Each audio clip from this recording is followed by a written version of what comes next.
The spaceship Unresolute floated quietly above the neutral moon of Arvas, surrounded by nothing but stars and silence. Inside, tension hung in the air.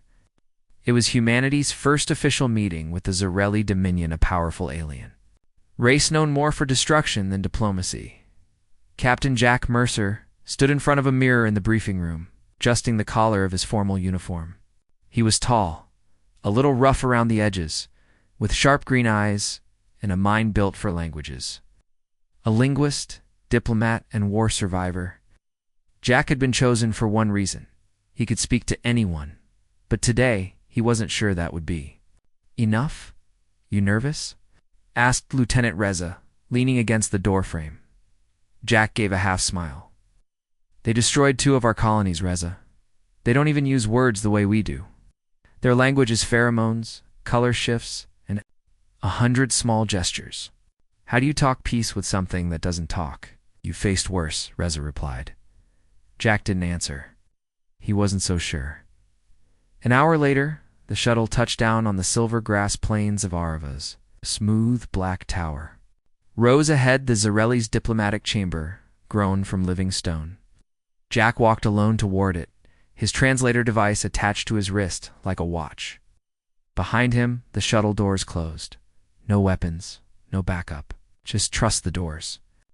The chamber opened, and there she was, Queen Orixa. She was nothing like the reports. 8 feet tall, 4 slender arms folded gracefully over her chest. Her chitinous skin shimmered with shades of amethyst and jade. 6 eyes blinked slowly, their depths like twin galaxies. Her antennae twitched as she studied him. Jack froze. The air was thick with some kind of warm, floral scent, perhaps part of her communication.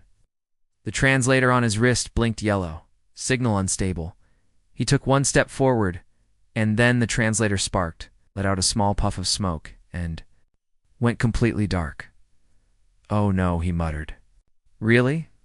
He was standing alone in front of the most dangerous being in this part of the galaxy, and he couldn't speak her language. Orixa tilted her head.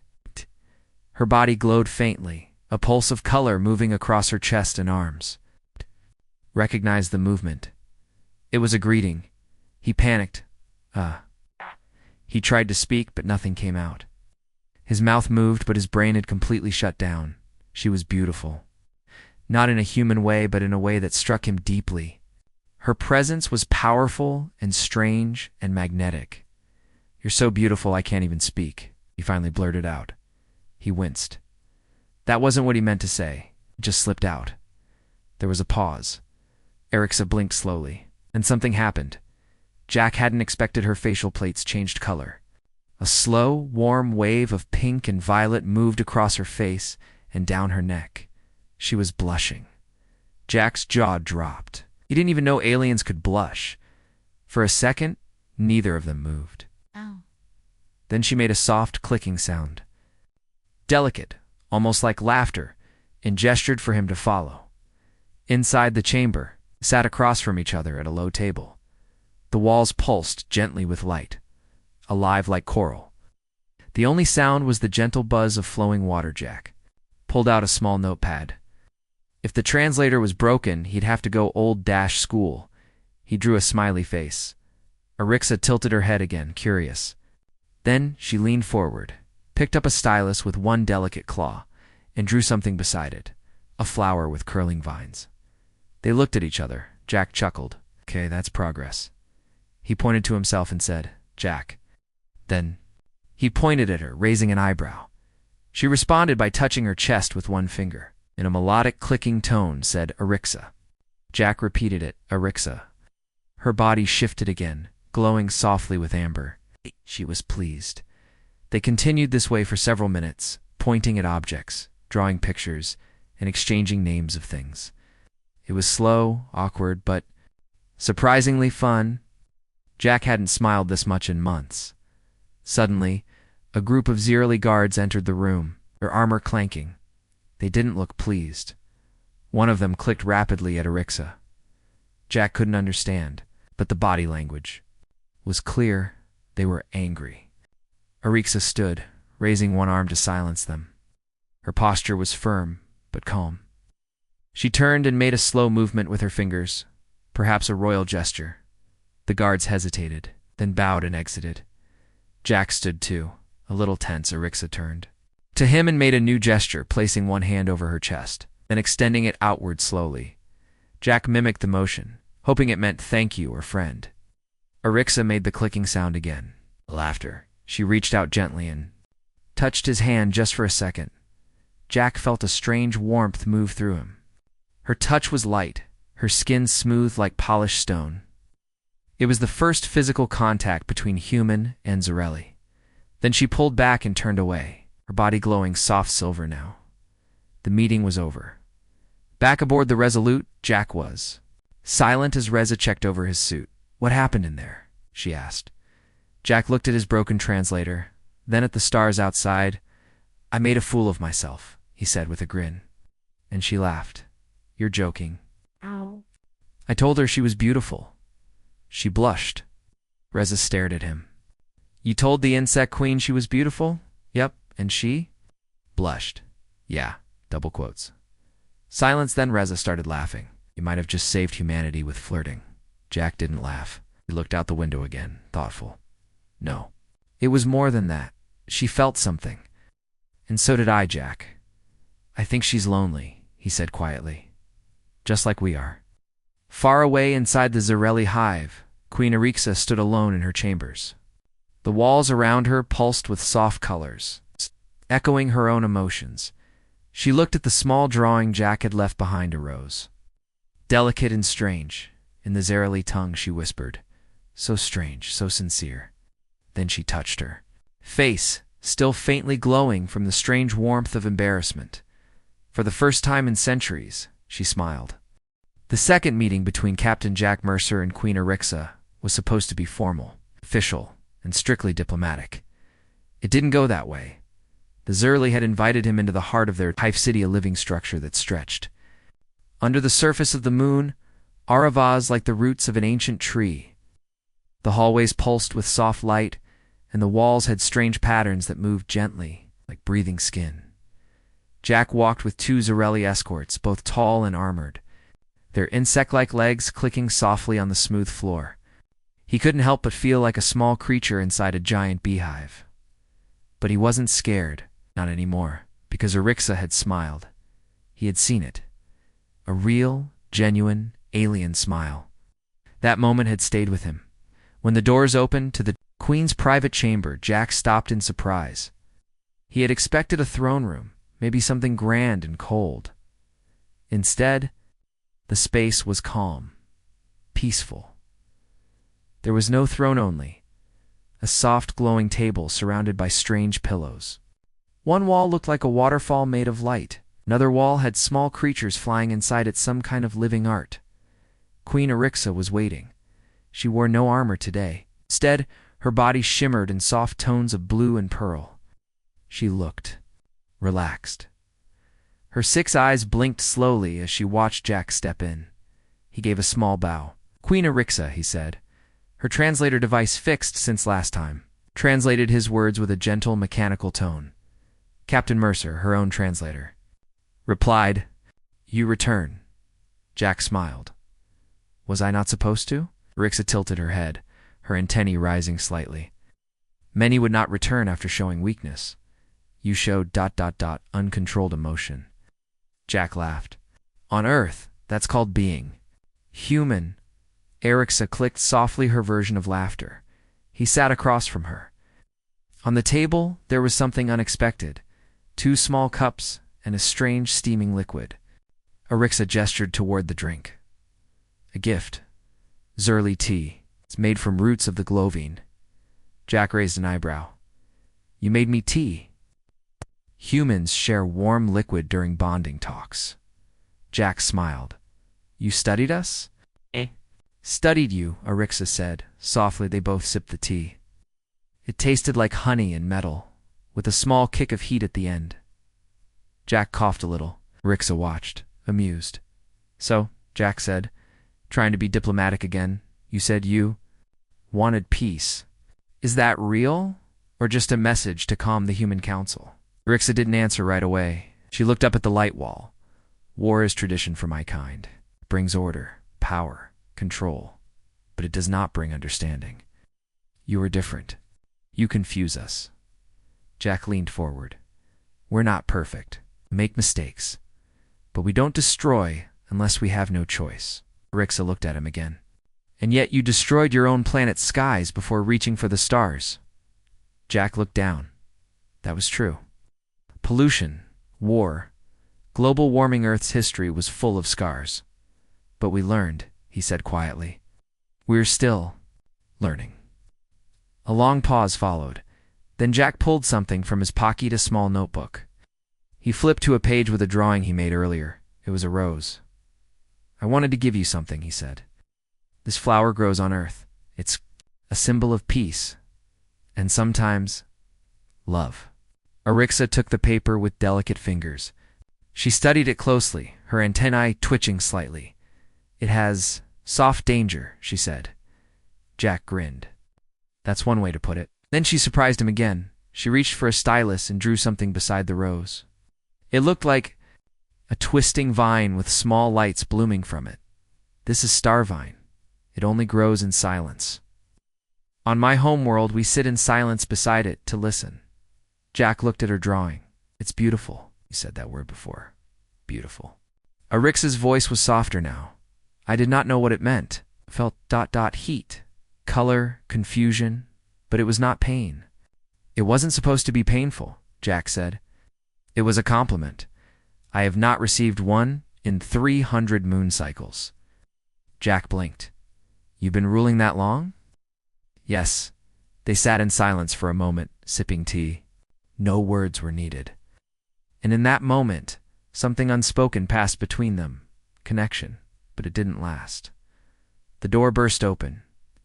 3 Zierly guards entered, their wings buzzing sharply. Behind them came a taller, darker Zierly with gold. Markings on his body? His eyes were colder, more mechanical. General Vekthar, Arixa said. Standing. The general bowed stiffly, then spoke in fast, harsh Zereli speech. Jack's translator stuttered. Words flickered through. Danger, ... Violation, ... Contamination. ... Foreign influence. Emotional risk.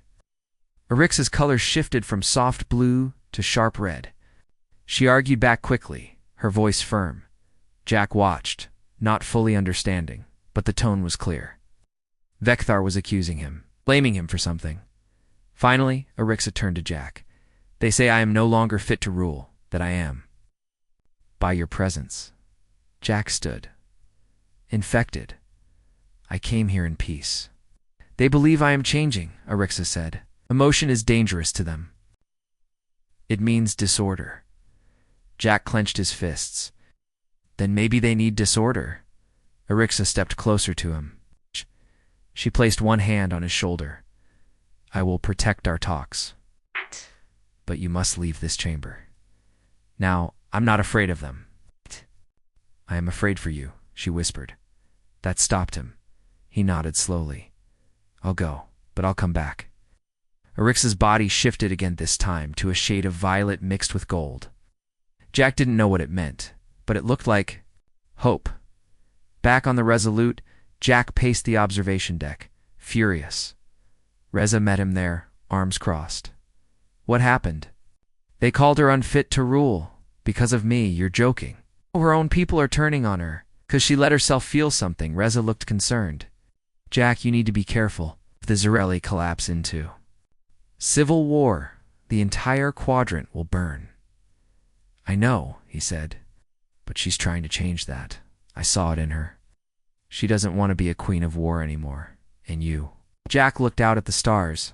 I think I'm falling for an alien queen who drinks tea and draws flowers. Reza stared at him, then slowly said, You are the weirdest hero in galactic history. Deep inside the hive, Arixa sat alone with the rose drawing in her hand. Body glowed softly, not with fear, but with something new. Hope she spoke to. No one, just to herself. He sees me, not as a ruler, not as a weapon, but as ... Arixa. And for the first time in her long reign, she did not feel alone. Captain Jack Mercer stood in front of the wide window of the UNS Resolute, watching the moon Aravas below. Looked peaceful from up here round. Silver. Quiet. But peace was an illusion now. Inside the Zarelli hive city, things were falling. Apart, Queen Arixa was under pressure from her generals. The Zarelli Council believed she had grown too soft, too emotional. Some said she was contaminated by human influence. Others whispered that she was planning to surrender to Earth. Jack clenched. His jaw? He wasn't a politician. He didn't care about alien power struggles. All he knew was this. Arixa had tried to make peace. She had offered him trust. She had smiled at his clumsy words and shared tea with him like a friend. And now she was in danger because of him. He turned to Reza, who had just stepped onto the deck. She held a datapad in her hand. "You're not going to like this," she said. "Try me." The council intercepted a message. "A group of Zarelli generals is planning something," sounds like. "A power grab. They want to remove Arixa. Quietly. Permanently." Jack's chest tightened. Assassination. Reza nodded. "Probably during the next meeting. They know you'll be there. I need to warn her. You do that, and it might start a war." Jack looked her in the eyes. "If I don't, she might die." The next day, Jack returned to the hive city. No guards welcomed him this time. The hallways were darker. The walls, once gently glowing, now pulsed with a nervous rhythm like a heartbeat before battle. He walked quickly, eyes sharp. His translator flickered again, catching faint signals of rushed Zarelli speech in the background. Danger, movement, betrayal. At the entrance of Arixa's chamber, 2 guards blocked his path. One of them hissed in low tones. "Queen is occupied. You are not expected." Jack took a breath. He looked past them and saw no light inside the room. "I'm going in." The guards stepped forward. Their claws clicked. Then a voice from inside said, "Let him pass." Guards hesitated, then stepped aside. Jack entered quietly. Inside, Arixa stood near the glowing waterfall wall, her back turned. Her body shimmered faintly with dull gray and deep purple colors Jack hadn't seen before. She was not calm. "You were warned not to return," she said. "I had to." Arixa turned to face him. Her 6 eyes studied him carefully. There was no smile today. "I am not your friend today, Captain." Jack walked closer, slowly. "I don't care. I heard what they're planning." "I know," she replied. "They will remove me if I show weakness again." "You haven't shown weakness," Jack said. "You showed strength, the kind that takes more than armies. You tried to change everything, and they're afraid of that." Arixa's shoulders lowered slightly. "You should not be here." "I came to help," Jack said. "Not just for peace talks. For you." Arixa blinked. "Why?" Jack swallowed. "Because I care about you." A long silence followed. Then, for the second time, Arixa did something no one had seen in generations. She stepped forward, touched his face. Her fingers were cold but gentle. Her antennae shifted, brushing lightly against his hair. The walls responded to her emotion, pulsing softly in gold and pink. "I believe you," she said. But the moment shattered as an explosion rocked the chamber. Boom. The walls shook. The waterfall of light flickered out. Emergency lights glowed red. A loud screeching alarm rang through the hive. "Attack," Arixa whispered. "They've begun." Jack grabbed Arixa's arm. "We need to get you out of here." "There's a tunnel beneath the chamber," she said. "It leads to the old escape routes." Without wasting a second, she opened a hidden panel in the floor. A ramp extended downward into darkness. Jack didn't hesitate. They ran. The tunnel was narrow and alive. Strange veins glowed faintly along the walls. Jack could hear the sound of battle above Zarelli soldiers clashing. Some loyal to Arixa, some not. "How many support you?" Jack asked as they ran. "Too few. The old ways have deep roots. Then we make new routes." They reached a wider area cavern where Zarelli ships were once grown, long abandoned. Arixa stopped to catch her breath. Jack looked around. This place could be our way out. We can call my ship." Before Arixa could answer, a group of armored Zerli dropped from the ceiling. 5 soldiers. And behind them, General Vektar. His body was glowing with furious red and iron black. He raised one clawed arm. "You have brought shame," he said. "You opened our hive to infection." Arixa stood tall. "I opened it to light. Then you will burn with it." The soldiers raised their weapons. Jack stepped in front of Arixa. "You'll have to go through me," Vektar growled. "Gladly." Just as the soldiers moved to fire, a blast of energy shot from behind. Boom. One soldier fell, then another. Reza. And a small squad of Earth Marines stormed in from a side tunnel. "Captain," Reza shouted. "We tracked you. Figured you'd do something stupid." Jack grinned. "You figured right." A fight broke out, blasters flashing, Zerli weapons slicing the air. Jack grabbed a fallen weapon and fought beside Reza. Arixa stayed back, eyes glowing. Commanding the few loyal guards who joined the defense, General Vektar lunged forward, claws ready to strike Jack. But Arixa moved faster. She jumped between them and sent a pulse of pure energy from her chest, a royal signal blast. Ferris froze, stunned. His body shook violently and collapsed. The remaining enemies backed away. Arixa stood over Vektar's body. Trembling, Jack walked to her. "You okay?" She nodded slowly. "It is done." Hours later, the dust settled. Queen Arixa had survived. The rebellion, with the Vektar gone and many of the traitors captured. Her rule stood, though shaken. Her loyalists spread word that the queen had defended the hive herself. Some began to see her not as weak but wise, and as a warrior. In the chamber of rest, Jack sat beside her again. This time, there was no tea. No guards, just the two of them. "I don't know what happens next," he said. "Neither do I," she replied. "But I know one thing," Jack said. "You don't have to face it alone." Arixa looked at him, quiet for a moment. Then she said, "You once said I was beautiful. I did not understand it." Jack smiled. "You do now?" "Yes," she said softly. "Because when I look at you, I feel the same." Jack's heart skipped. He reached out slowly, touching her hand, and for once, neither of them needed a translator. Peace had a strange sound. Not silence, not calm, but the steady hum of change. In the days after the rebellion, the great hive of Aravez no longer echoed with marching soldiers, but with voices of planning, rebuilding, and arguing. Queen Arixa sat alone in her high chamber, watching the walls change color with her thoughts. The chamber, once only meant for control and command, now felt alive, open to feeling. She touched the side of her face where Jack had brushed a hand days ago. Her body still remembered the heat, the strangeness, the honesty. He had said he cared for her, and he had fought for her. Not as a soldier, but as someone who saw her as more than a ruler or symbol. He had risked everything without asking for anything in return. That was very human and very rare. The door behind her opened with a soft buzz. Reza entered, followed by Jack. Arixa turned. "You return again?" she said with a quiet glow in her tone. Jack smiled. "You haven't kicked me out yet. I tried once. You ignored me." "I'll always ignore bad advice," Reza chuckled. Behind him, but stayed quiet. "At!" She could feel something between the two that didn't belong to her. Jack stepped forward. Was the hive holding? Arixa's antennae twitched slightly, still shaking. "The traitor generals have been taken into custody.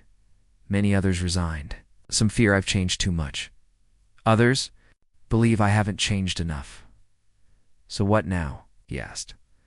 "I must call a public decision," she said. "In 3 days, the Great Assembly will gather. I will either keep my throne or give it away." Reza's eyes widened. Thinking about stepping down, Arixa didn't look at her. She looked only at Jack. "They fear emotion, but I no longer do. I've seen its power, its honesty. I've tasted it in tea. I've heard it in battle cries. I've felt it. Presence." Jack looked at her with a mixture of awe and sorrow. "I never wanted to cause you trouble," he said softly. But you did, Arixa replied. And because of it, I saw a better way. She walked toward the glowing window. Below, the hive stretched across the land like a giant heartbeat. If I remain queen, she said, I will no longer rule with fear, no more expansion, no more forced loyalty. I will turn the Zarelli toward alliance, not war. Jack stepped beside her. That sounds like hope. It also sounds like danger, Reza added. There will be more who resist. Arixa nodded. Yes. But now I have something stronger than old loyalty. Me, Jack asked, half joking. No, she said seriously. Myself. The version of me that grew stronger, not colder. Long pause followed. Then Arixa turned to Jack again. There. Is something else? What is it? If I win the assembly, I want you beside me. It's not as a visitor. Not as an ambassador. As something more. Jack blinked. What do you mean? I want you to stay here with me. The room grew quiet. Even Reza looked surprised. You mean live here? Jack asked. Yes, Arixa said. To guide, to help. And if you feel as I do, to love. Jack felt like gravity shifted. The floor beneath him didn't move, but his heart did. All at once, he looked at Reza. She gave a small smile and a shrug. Don't look at me. I always knew you were going to end up doing something insane. Then she stepped out, leaving them. Alone, that night Jack couldn't sleep. He walked the hive city, now quieter than before.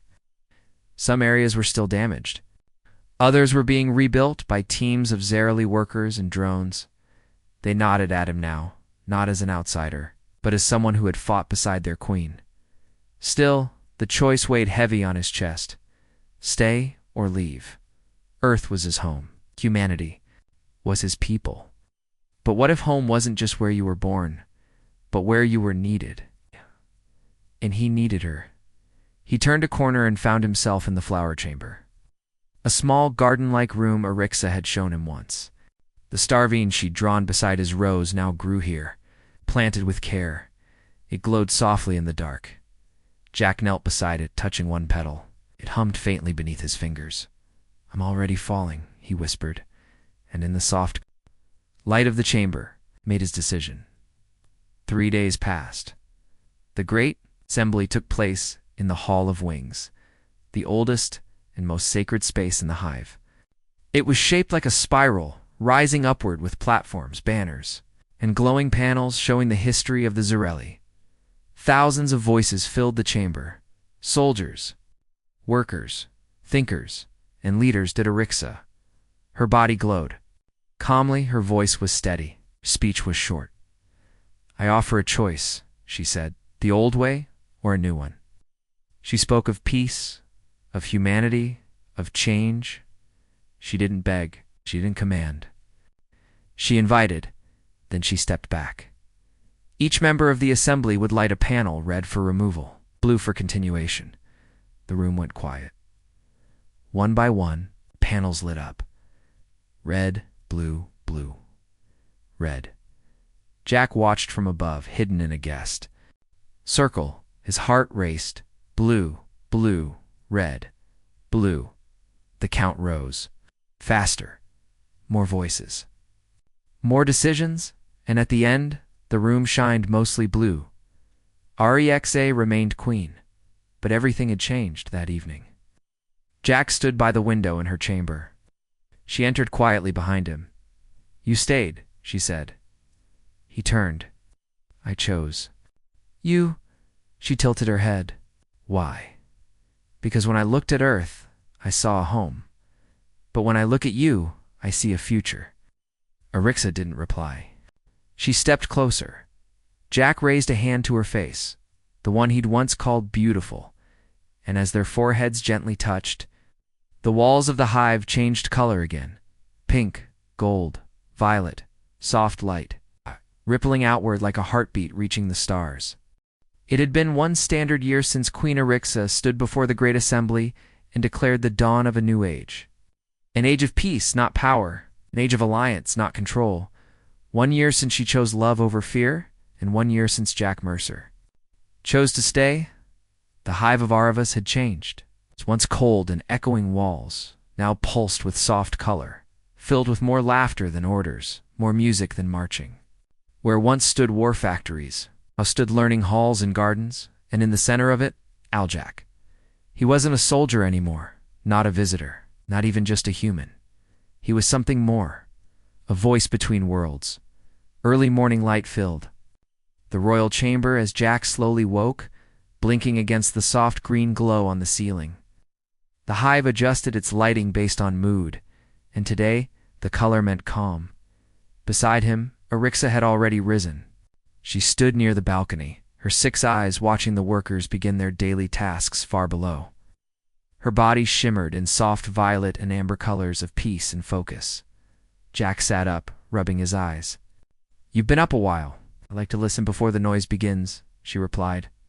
The sound of calm work. He joined her at the edge. "Remember what it used to sound like?" Jack asked. "Marching boots, sirens, drums of war." Rixa nodded. "Now I hear children and tools. It is better." Jack smiled. Much better. But the moment of peace ended quickly. Reza entered the room, holding a tablet. She looked serious. "You two need to see this," she said. Jack and Arixa. Reza placed the tablet on the table. A hologram lit up, showing a massive alien ship nothing like Zerelia or Earth technology. "Who are they?" Arixa asked. "We don't know," Reza replied. "They just appeared near the border system, silent. No response to messages."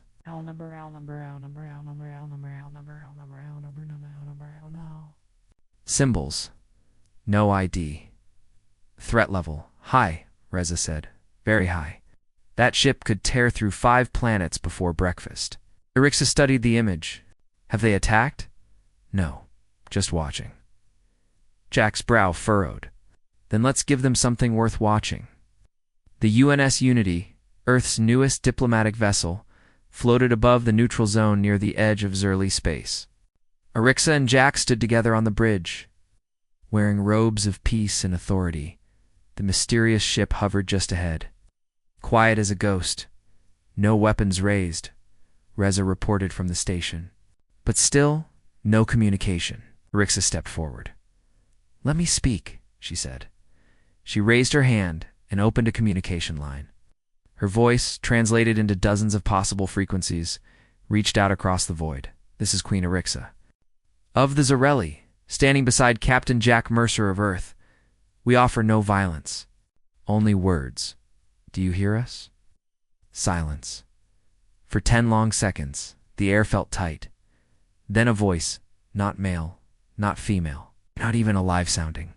More like an echo of many minds speaking as one. "We see you." Jack took a step forward. "Then let us speak," the reply came. "Why should we listen to a species that chose peace over dominance?" Arixa smiled gently. "Because peace takes more strength." Another pause. Then a strange image appeared on the main screen, a swirling map of stars and history. Whole galaxies conquered, civilizations erased. "They call themselves the Ilarian," Reza whispered. "Their path is one of total control." Voice continued. "You are weak. You opened your walls. Let love weaken your queen. Let compassion break your teeth." Jack raised his voice now. "You're wrong," he said. "She didn't become weak. She became stronger than you can ever understand. You think emotion is weakness? I've seen it stop wars. I've seen it change hearts. It saved this hive. It saved us both," the voice replied slower this time. "You chose one another over power." Arixa stepped beside Jack. "We chose one another. And through that choice, we gained more power than fear could ever give." For a long moment, there was only silence. Then, the strange ship powered down. Its main reactor, its energy signature faded. "They're leaving," Reza said in surprise. Jack stared. "Just like that?" "No," Arixa said. "They'll watch us. But for now, they believe we might be more than they expected." Weeks passed. The Ilarian ship disappeared into deep space, leaving no trace. But their message remained. The galaxy was full of watchers, observers, empires waiting for signs of weakness. And to them, peace often looked like a target. But Arixa and Jack showed them something different, A union built not on fear, but on choice. That became their message to all civilizations beyond. One evening, the Hive City held its first true festival. Of unity, Zirili and humans walked side by side through tunnels filled with color, music, and scent. Food from Earth and Aravas was shared. Stories were told. Laughter echoed. Jack stood by the garden chamber, watching the children play. A small Zirili girl held hands with a human boy, both laughing as they tried to braid vines around a stone. They didn't care about species, borders, or power. They just played "They Are the Future," Arixa said, appearing beside him. "Yes," Jack said, "and it looks beautiful." Arixa turned toward him. "Do you still feel out of place here?" Jack looked around. "No, I feel like I finally found where I belong." She placed a hand on his chest. "You found a home in someone different. So did I." Jack gently pulled her close. "You're still the only one who made me speechless. You're still the only one who made me blush." That night, Arixa and Jack sat in their chamber, sharing a new blend of tea, a mixture of earth jasmine and Zirili moonroot. It glowed blue and smelled like warmth. "I never thought I'd fall in love with someone from another world," Jack said. "I never thought I'd understand what love was," Arixa replied. Jack raised his cup. "Too understanding." Arixa raised hers to the impossible. They drank. Outside the hive, the stars turned slowly. Across the galaxy, new voices listened. Some feared, some doubted, but many began to wonder. Maybe the strongest choice isn't conquest. Maybe the strongest power is love.